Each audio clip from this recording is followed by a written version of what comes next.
So my name is Sunil Mantora. I'm an ophthalmologist and I work at the Bristol Eye Hospital. We're going to be talking in some parts about one of my favourite topics, which is slit lamp imaging. I just delivered a session at the AOP's Hospital Optometry and Specialist Optometrist Conference. And what we did was really just talk about a fresh perspective in terms of referrals between primary care in the community and optometry and secondary care in the hospital eye service. And we really focused on how slit lamp imaging could augment and support that way of referrals between colleagues. And I think that's maybe something that you almost need to hard reset, because when you're already seeing 13 or 14 patients in a clinic and you've still got a backlog of 10,000 patients in a hospital eye department, you can't be like, let's see 15, 16 patients. You kind of need to think, how do we rethink or rework how we're seeing those patients, or how can we redefine the ways in which we're seeing those patients? We're a visual specialty, and the reality is when we send a referral, which has maybe got a few lines of text in it, on the other end, when you see that referral, it's really hard sometimes to know what's going on, what the diagnosis is, and what's the safe and appropriate thing to do. And more often than not, what we do is we bring those patients because we prioritize safety. We don't know what the diagnosis is, and we think about the worst case scenario. A patient might come to the community optometrist to say, I've got a painful red eye. They'll get a slit lamp examination. That patient will then get referred to the hospital. They'll then have a slit lamp examination. If from a referral recipient perspective, so from a hospital perspective, we could see that video of the examination, we could see what it is that's caused the concern for the optometrist in the community, we could then be in a much better position to maybe even manage patients with advice and guidance. And rather than seeing that patient for the first time, we could maybe even say to the optometrist in the community, give them X treatment and let's see them in a few days and see how they're getting along. So I think when you combine all this together, the aim is to really free up capacity in the hospitals so that patients who have more complex needs, who are at risk of losing vision, can get the appointments that they need. Imagine if every optometrist in the community had a slit lamp camera and they could take a video of their examination.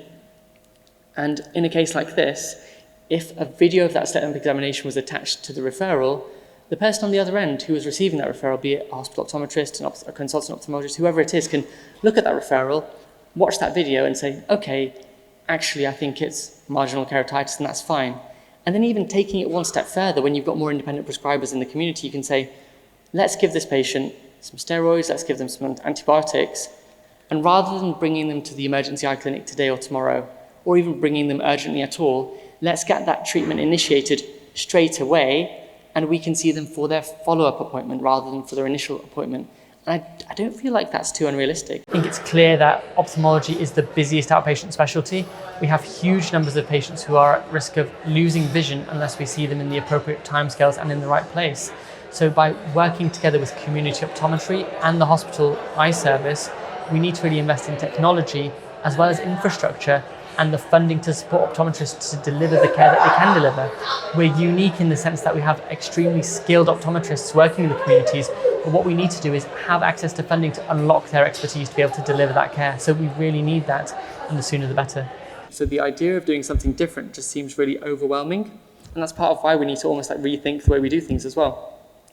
And having that digital first thought process about how would we design a service where an optometrist could see a patient in the community, send that video across, have them triaged in the hospital, have that treatment prescribed or advice to prescribe in the community, and then arrange a follow-up in the hospital, because in the hospital, who's got time to review all those videos? Who's got time to review the referrals? I remember, a lot of the time when I'm reviewing all these referrals, you kind of get a little tray and they're stacked up with those referrals, and you spend about 5 to 10 seconds on each of those referrals, right?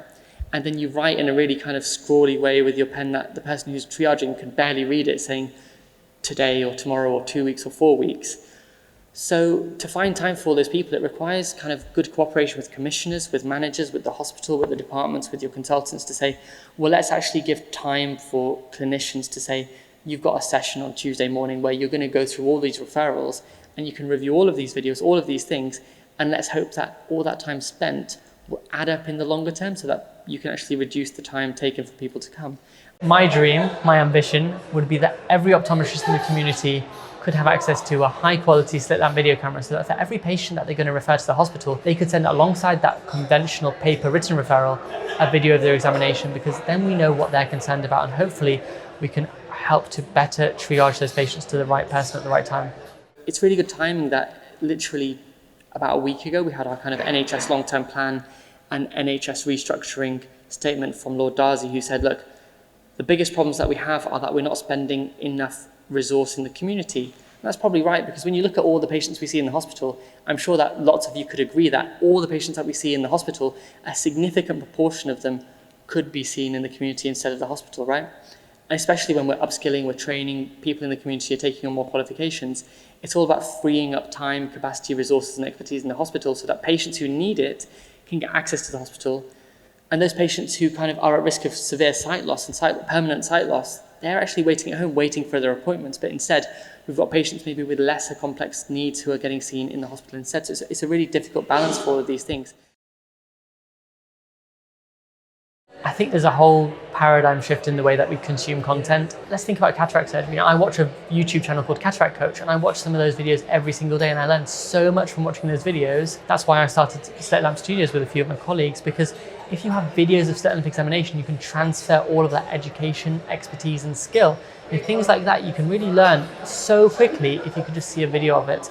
And I think with people using video for referrals, that unlocks a whole new possibility for developing more expertise in the community, because when you send that video as a referral, you'll get that feedback saying, actually, this is the diagnosis, this is how we manage them, and it will really lead to hopefully a much more skilled workforce in optometrists in the community as well.